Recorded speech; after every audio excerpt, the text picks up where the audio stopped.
नमस्कार। योग संगति में आप सभी का स्वागत है।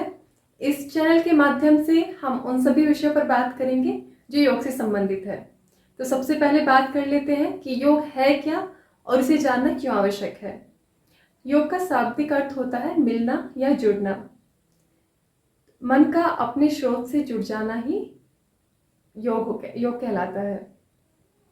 इस दूरी को तय करने के हमें कई मार्ग बताए गए हैं, जिनमें से एक है अष्टांग योग।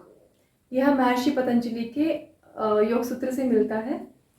महर्षि पतंजलि को आधुनिक योग का जनक भी कहा जाता है और इनके ये योग को परिभाषित करते हुए कहते हैं योगस् चित्त वृत्ति निरोधः। चित्त की वृत्तियों के निरोध का नाम ही योग है। आगे पतंजलि कहते हैं तदा दृष्टु स्वरूपे अवस्थानम, जिससे दृष्टा अपने असली रूप में अवस्थित हो जाता है। तो इन दोनों सूत्रों के माध्यम से पतंजलि ने बताया है कि योग से क्या होता है और इसका परिणाम क्या है। इसमें थोड़े और स्पष्टीकरण की आवश्यकता है। जैसे योग चित्त की वृत्तियों का निरोध तो करता है, पर इसमें चित्त की वृत्तियां क्या होती हैं, इन्हें समझाते हुए पतंजलि कहते हैं चित्त की वृत्तियां 5 प्रकार की होती हैं और हर वृत्ति के 2 भाग होते हैं, क्लिष्ट और अक्लिष्ट।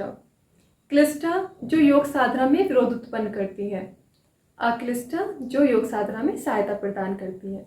यानी मन का किसी भी दिशा में भागना है तो वृत्ति ही, और यदि यही भागना सांसारिक भोगों की ओर है तो क्लिष्ट यानी कि अनुचित, और यही भागना यदि धर्म और गुरुओं की ओर है तो अक्लिष्ट यानी उचित।